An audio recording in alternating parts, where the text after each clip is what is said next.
event and now has returned to us, and it is just absolutely fun working with her. And you are going to be inspired, just like we are every time we are in her space. So Kim, come take it away. Give her a hand.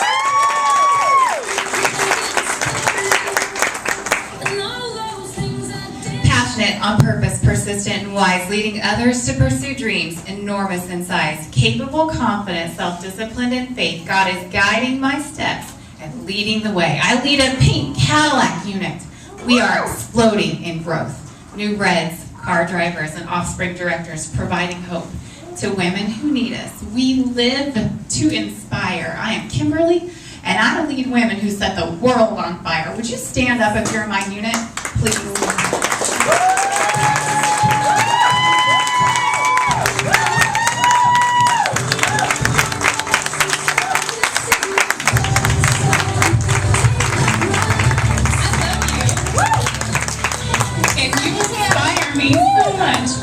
You didn't know that, okay?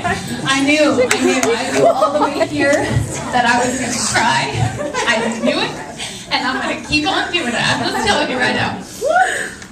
Okay, so this week I was asked to speak on Judy's conference call a couple weeks ago, and she asked me to prepare two things. She wanted my I story, and she wanted me to talk about why is there a boom in my business. And it kind of struck me as odd because I thought, how does she know that? She doesn't see the scoreboard. How does Judy know that there's a boom going on in my business? And I thought, that's interesting, because there is.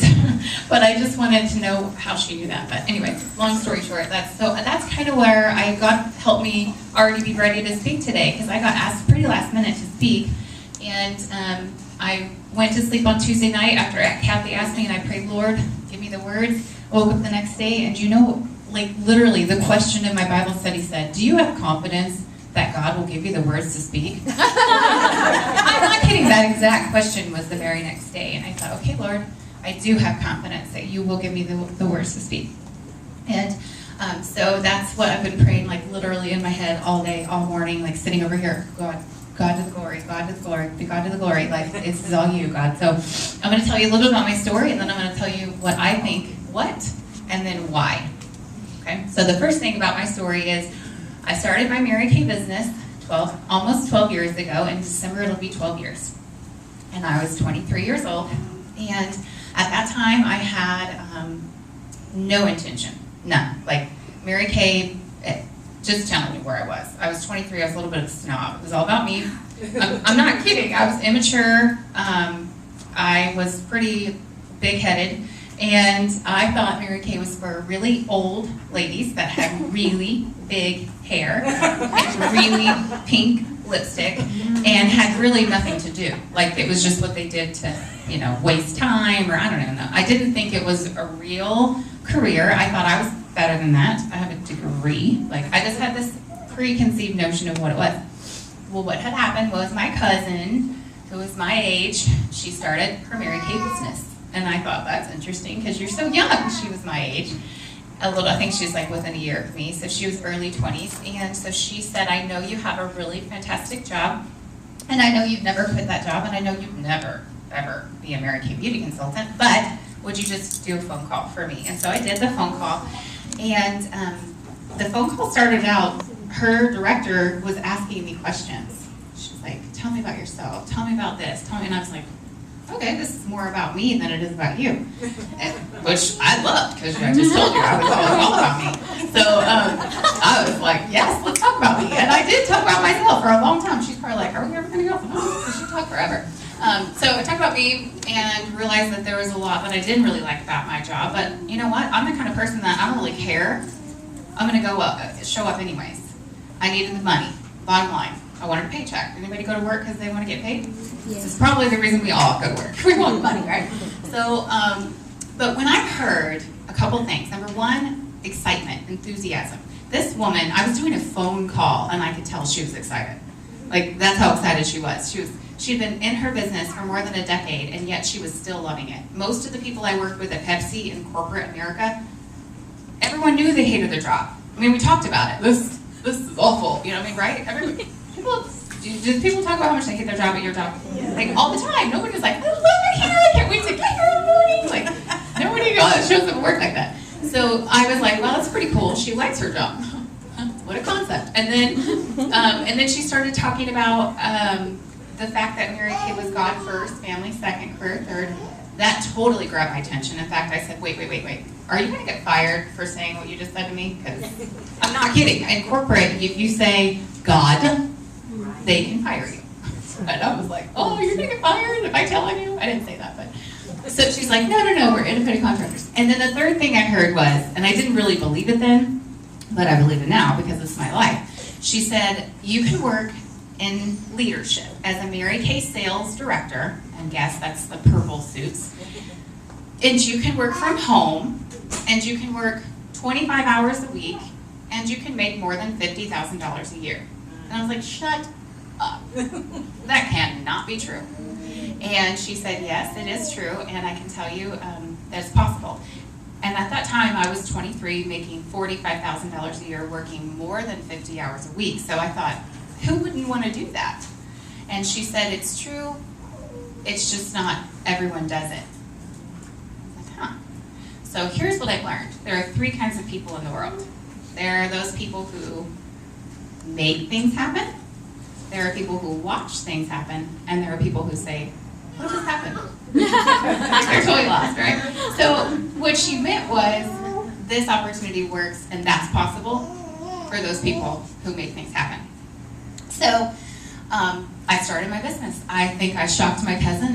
Well, actually, she kind of had to convince me because I said, okay, sounds great. I want to do it when I have kids. I was 23, didn't have any kids. I was like, call me back when I'm pregnant. Raise your hand if you have kids.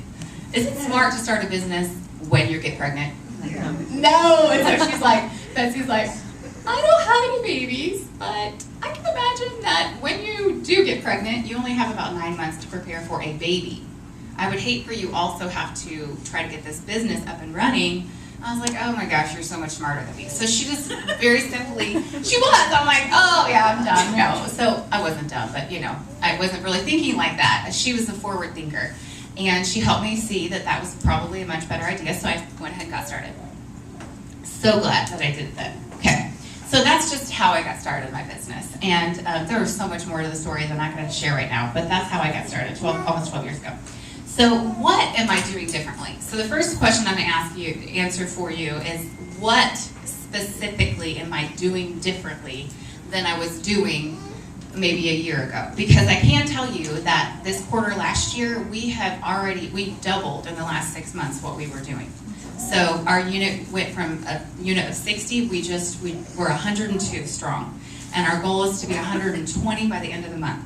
So to continue to add. So what am I doing differently? Well, I can tell you there's some systems. I am loving my systems. So this little box, if you ever ride in the car with me, you'll see this box. It sits in, how you have the console in your car? Okay, so probably you're tempted, like I am, to text and drive. Are you not? Are you not? Okay, everyone is, right? Are we supposed to text and drive? No. Is it against the law? Yes. So should we do it? No. And if you've gotten a ticket like I did a few years ago, you won't ever do it again. Well, you'll say you won't ever do it again for like 3 months, and then you'll start doing it again. So this is replacing a bad habit, because we shouldn't do it. It's not right. Okay, so this is what I do. I pull out my cards every day when I leave the house. My kids are with me. I have 3 kids. They're 8, 3, and 1.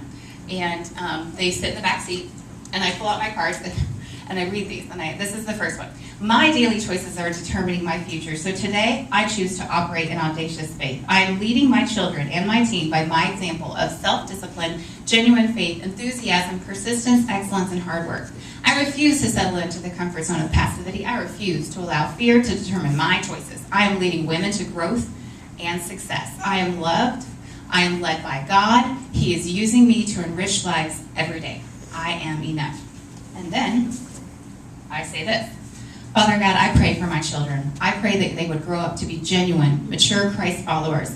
I pray that they would be free of addictions in their life and passionately in the pursuit of God's plans for them. God, guide me as their mom to operate in faith, continually dwelling upon your faithfulness, your goodness, your strength. I reject fear and passivity, and I cling to your word and scriptures that clarify your nature.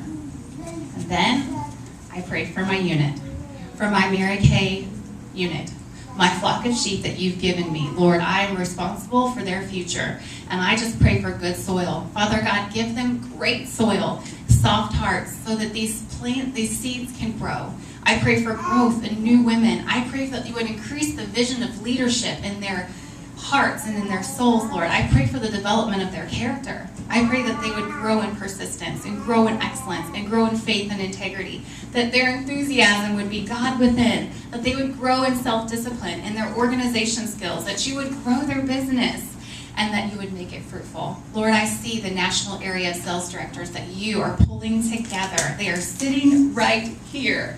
And those directors are passionately in the pursuit of your plans for their life. These women operate with integrity, they operate with excellence, and they operate with love, and they are an inspiration to those around them, just like Mary Kay Ash. Literally, I say this every day. And then I say this. Mark 11:24, God, therefore I tell you, whatever you ask for in prayer, Lord, believe that you have received it and it is yours. And I say, Lord, help me believe it. Help me believe that that's all possible. I am a single mom, and so it's really important that my children get to hear me. If I was in corporate America, I wouldn't have that time in the car with them. Like, they're with me. They're with me. They hear me. They see me. What do your kids do? Has anyone's kid said something, you're like, where did they get that from? And then you're like, raise your hand, are you guilty? Totally happens all the time. Okay. So that's what I'm doing differently.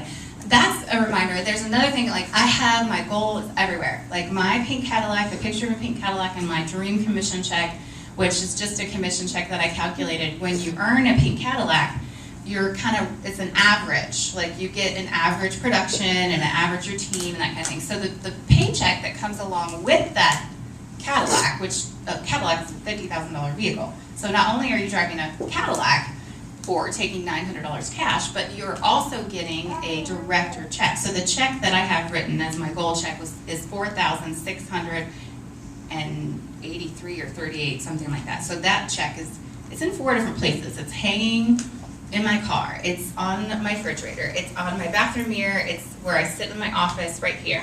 And then I also have a goal board for my whole family. So my goal board, there's a section for Mommy, there's a section for Jotham and Adeline and Annie, and she adds things. She was adding something to her goal board last night.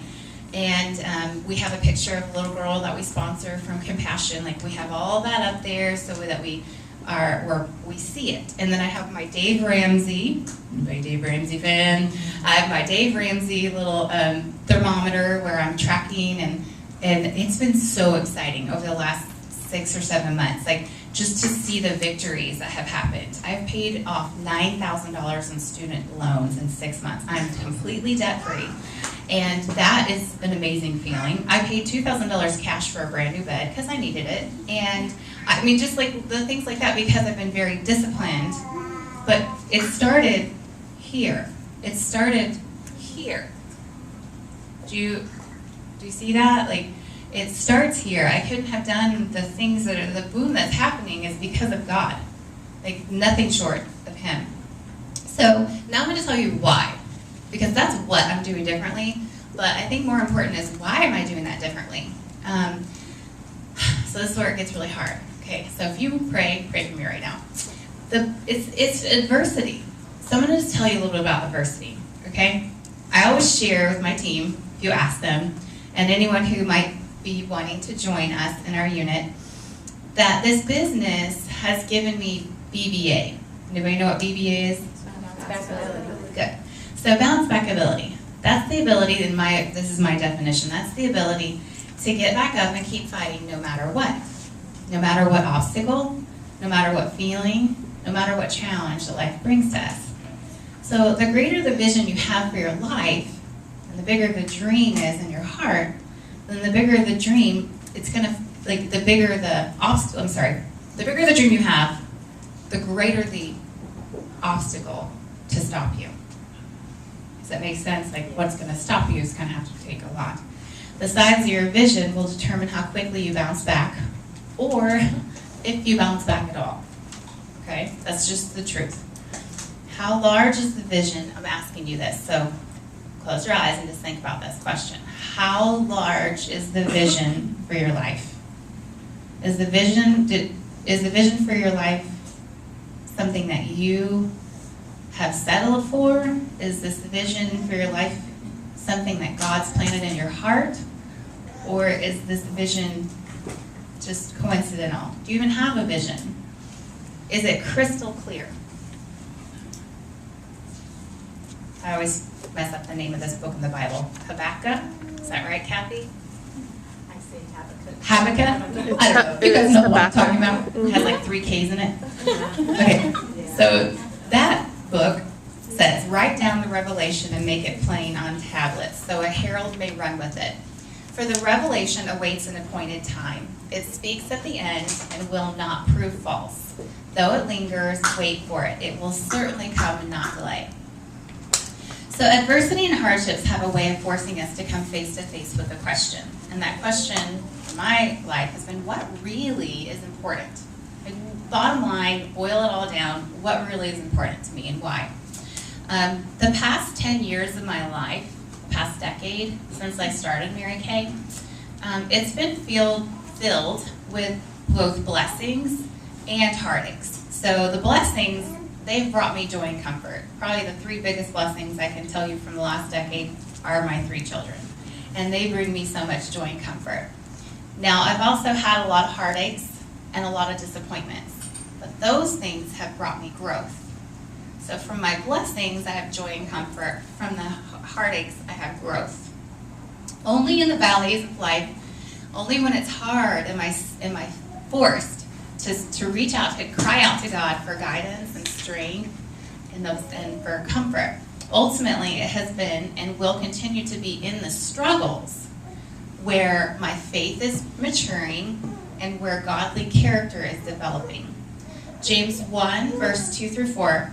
I don't know if you guys know this one. It's one of my favorites. Consider it pure joy, my sisters, whenever you face trials of many kinds, because you know that the testing of your faith produces perseverance. Let perseverance finish its work so that you may be mature and complete, not lacking in anything. So I'm going to share with you, you're probably like, wow, this is kind of depressing. I'm going to share with you a list of disappointments that I have faced. This is my lifetime, okay? Those are disappointments. I struggled with obesity. I struggled with being fat and having a poor body image and having people look at me differently, and I was the hardest critic on myself about my weight. I felt like I would never be loved. I felt like no one would ever want to marry me. I felt like weight loss was a battle for me. And then I got on the other side of that, and weight loss became an obsession. Like, I have to do this, I have to track this, I have to get on a scale every day. That's been something I've gone through. When I was 21, I got married to a man who grew pot in our basement. So at 22, I was divorced. I was also at 27, unmarried, pregnant, was cheated on by that father of that baby, and said, you know, here you go. So I was a single mom with my firstborn daughter. I was struggling at that point to reject anger and fear. I wanted to be angry, and I wanted to be bitter about what was going on in my life. It's not fair to me, but I made choices, and this was a consequence too. But I was tempted to be bitter. I've lost a lot of things. Do you want to hear what I've lost? This is kind of depressing. So if you think, oh my gosh, I've lost my national sales director. I've lost a pink Cadillac. I've lost 3 Offspring sales directors. I've lost my own senior sales director. She's not even in the company. I lost my recruiter. I've had the loss of, and this, I don't hear my heart because I absolutely love my daughter, but I had the loss of a normal, quote, family when God blessed me with a child that has special needs. My baby girl, who's 1, has Down syndrome. I don't believe that she's a loss, but at that moment, there was a loss of normal. Okay, so I love her, and you guys, like, she's such a blessing, like, it's amazing. So this is a very long list of disappointments, and the disappointments, they have the potential to either make you better or make you bitter. And only, hear my heart, only by the grace and the power of God can I stand before you and declare that they have made me better, because they have forced me to cling to God with everything I have.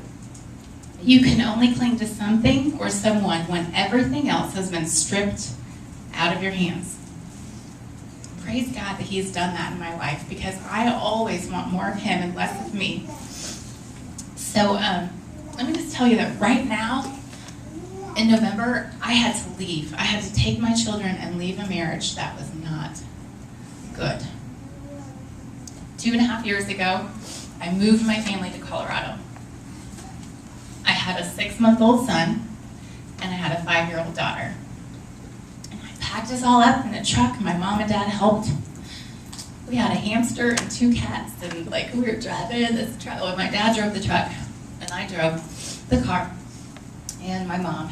We're driving, and we get to a very snowy Colorado. It's end of January, and I unpacked all of our stuff in military housing, and I got a whole entire house unpacked. I had about 10 days before my husband came home from Kuwait. And he had been there on a 6-month deployment. And he comes home on a Friday, and on Saturday night we sit down to Skype with his mom and his stepmom and dad. And I discover, and just sitting there, God totally brought it out, that he was having 6 months of Skype affairs with other women. And that was so hard. That was so hard. I was there all by myself. I didn't know anyone. I had my husband. And now only that night, he takes half a bottle of sleeping pills. I was really angry. Yeah. That was hard. I didn't have my Mary Kay girls there. I had no unit there. I had no customers there. I had no church there. I had no family there. That was so, I was like, oh God. So I got through it though, by the grace of God. I did have my BSF girls. I jumped into leadership. I'll talk about that in a minute. I had my Bible study. They didn't know me, but they prayed for me. It was awesome. And 6 months later, we stayed together. We worked on our marriage. I tried to control it mainly. I'm just being honest. Meaning I thought, well, I'm here now. And, he's not thousands of miles away. So there's hope. I'm going to make him go to recovery, and I'm going to, the time it seems smart. Now, 6 months later, I find out again that he's doing similar things. We separate. That time I was ready to move. I was like, we're done. And I prayed through that. 40 days we stayed separated, and I said, here's the deal. This is it. This is it. This is the deal breaker. I was very specific. If this happens again, and I catch you, and you're not coming out and telling me that this is going on and you want to change, we're done. We're done. So that was in that following September. It was in early November. So this year will be 2 Novembers ago. Okay. So we have a baby that summer. Last summer I had Adeline. She is the sweetest blessing. Sweetest blessing. It was about 3 days. I don't know, have you ever anybody had a baby in here? You know how the first 3 months you kind of have meltdowns over everything? And you feel bad, and you feel and you feel weird, and you feel weak. You just feel weak. Because not only, if you're nursing too, you're I need food, give me food. You don't feel like yourself. Well, I got myself back, and 3 days later is when it happens again. And I know this is going to sound crazy, I didn't even cry for the pain that I should have been feeling. Do you know why I cried that night? After I said, you're leaving, that was really dumb. He left. I cried for my kids. I cried for my kids. This morning, I dropped off my daughters, and my son runs out. He's like, stay, Mommy, stay. And I'm like, baby, I gotta go to work, but I'm gonna see you later. That's not the life I want for those kids, but that's the life that God's given them. And I know that He is faithful, and He will bless them because of it. My struggles are just this much. There are some things that these women have had to go through, or are going through right now, that I can't even say are as bad as what I'm going through. And I'm sharing all that to tell you that when you have something hard going on, it's an opportunity for you to move closer to God and your faith. And that is what this business has helped me do. Because I have the time to do that. I have the time to do that. And I have these women around me that inspire me to do that and support me in my decision to do that. Oh, okay. I'm so glad I got to do that. This was the first time I shared about all of that right there. So that was such a healing process. I just want you to know. So let me just tell you that during that season, that emotional energy was being poured. It felt like emotional energy was being poured into a bottomless pit. Have you ever felt like that? Like when you're just, all of your emotions, all of your energy is being zapped and drained out of you. During that season of my life that I was in Colorado, I was coping. I'm gonna tell you, I was in survival mode. I was not thriving at all. Thank God that I had my Mary Kay during that season, because it gave me something to focus on and run after. So what did I do when I got hurt the day after I moved to Colorado? I got busy and I worked. Because when I worked, it was a great distraction and it made money and I met people and I got away from the house, and it was a great way to move forward. I'm also so grateful to share that during that time I never missed car qualifications. I never lost a car, by the grace of God. I never lost my unit. I never lost my team. My team never dipped below 45 unit members. We stayed strong. My personal business continued to grow. I hit the quarter sales. We just finished our best year, my best year personally, and not quite our best year as a unit, because we did circle the unit one year, but we are going to do that this year. We're going to totally knock the socks off that. Okay. In the aftermath, there was that question, what's really important here? Like when you go through all that, what's really important here?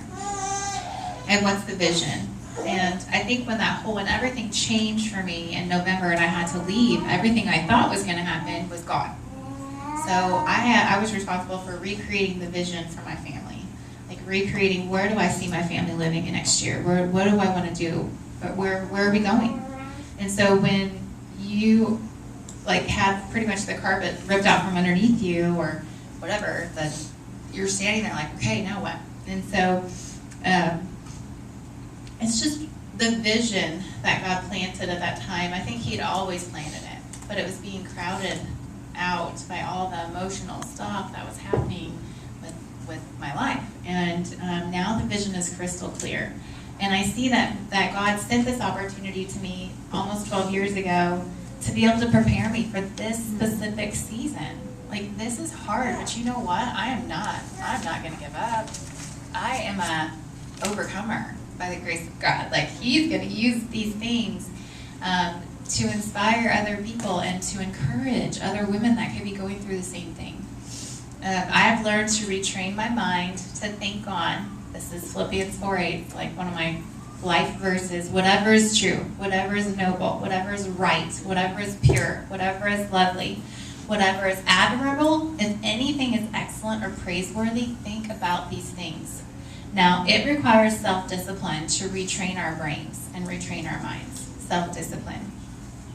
But the Spirit, ladies, if you call yourselves believers, the Spirit that God gave you does not make you timid. No, does not make you timid. It's a spirit of power. Say power. Power. It's a spirit of love. Love. And it's a spirit of self-discipline. Self-discipline.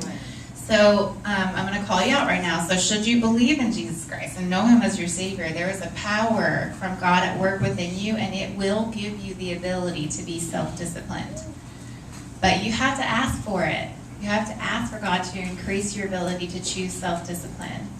And that is what it will take to walk through obstacles, heartaches, and disappointments, and the loss of everything, the loss of the ability to praise God anyways. And I think that one of the last things I'll share with you is that during the last, October 1st is my 10-year anniversary as a unit and as a director, and I think that's so exciting. And over the last 6 years, though, I have had the privilege of also being a part of something that's called BSF. Now, BSF stands for Bible Study Fellowship, and it's non-denominational. It's just getting you into the Word of God. Like, it's not affiliated with any church. It's not affiliated with any, Baptist or whatever else. It's just God's Word. And I remember going when my daughter was 2, and I was a single mom then, and I loved it. She came home after 2 weeks, and she was singing, "Holy, Holy, Holy." At 2, I was like, I did not teach you that song. Where did you learn that song? And so it really helped me go back. Now, I will tell you in the beginning, I hated it because there's structure. Does anybody like Caitlin? Does anybody love structure? I don't like structure. Like, it was too much work. I was like, this is work. I wanted a Bible study that was fun. I wanted to meet people. I wanted, So I didn't like it at first. And then my mom encouraged me to keep going. And it has blessed me so much as a leader to learn how to create structure and how structure can help your business. Would you guys not agree? Like, structure. I'm a children's leader with BSF. So I've been a part of BSF for 6 years. For 3.5 years, I've been a children's leader with BSF. So part of what I get to do is, if I'm talking to my class, I'm like, okay, class, now what we get to do is we get to hear a story from God's true word, the Bible. The Bible is true. We know that all the promises of God will keep them. And then I teach them a story. It's scary. Like, it's scary. I'm teaching a story to 4-year-olds, and they're like, but we set limits. We story time, and we do this, and there's so much structure. And do you know God is an orderly God? God wants us to have structure because it helps us to be more effective. And so what we're talking about is ordering your mind, because it all starts here, is ordering your mind and structuring your mind. So I'm giving a plug to BSF because it has changed my love of God's Word and the ability to understand it.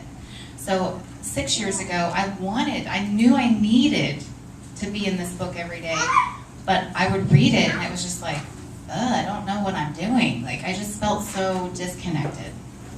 And so being a part of BSF has really helped me actually enjoy reading the Bible and understand it and that kind of thing. So there is a welcome class this week. If you want more information, you ask me. I will let you come into BSF because it's awesome.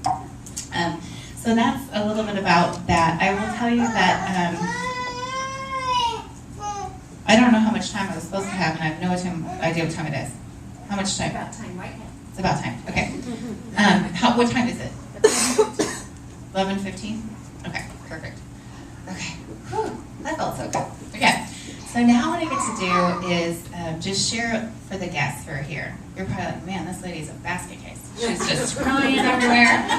Oh my gosh, what did my friend bring me to? It's like what is that thing when you're AA or something? Like, she's just telling it all. Okay. And I'm sorry if I said too much and you're like, that's awkward. So, but I will just tell you that I love this. I love this group. I love Mary Kay. It's changed my life so much. And there are 10 reasons why women join this company, and I'm going to just share them with you, and I just want you to stop and consider, actually I'm not going to share with you 10 perfect reasons, because there's every perfect reason. There's only one reason that you will decide, and it's your reason. So I don't know what it is, but what I will tell you is that this month they are doing a special on the starter kit, and the starter kit usually it looks just like, it always looks just like this cute little bag right here, and it comes in a box like this, and it has everything here in it. It's over $400 worth of supplies and materials, which is great, that you can use to run your business. And normally the cost of getting started is $100, and you get all of that, and you start a business. Now, you could start because you want to make a little extra money, or you could start because you want a discount, or both. That's always a smart thing. A lot of women just start because they need a little extra money. So if you had $500 a month, shout out a guest. What would you do with $500 a month? Anybody? Shop. That's a great, I love it. I love this girl. So she'd shop with $500 a month. That'd be great. So shopping, if that was your motivation, then that's your fun money. And you can work really hard and talk about that, shopping and get excited about that. That's going to probably motivate you a lot. Okay, so you can work to do that. And $500 a month, that's $1,000 in sales. We kind of had a little breakdown earlier. That's what did you say? Joyce said 20 perfumes. So you can get excited about perfumes and sell yourself 20 perfumes and have $400 cash to go shopping. Wouldn't that be fun? buy yourself whatever you want. Okay, so there's a way to do that. To start, and you just kind of start your own track, and you make 50% of your sales. But I will tell you that I believe everything happens for a reason. So God, and this is why I believe it, because it's in here. God is intentional. God is on purpose. God does everything. He orders your steps. He orders my steps. He brought you here today. I don't know why. You know why. So if you're a guest and you're here, and you kind of have like this tug at your heart to be like, okay, Kim, that sounds great, but there's always a but. We all have a but, right, guys? We all have a but. But our but, like my but back then was, I don't have any time. I had a full-time job. I had going to school.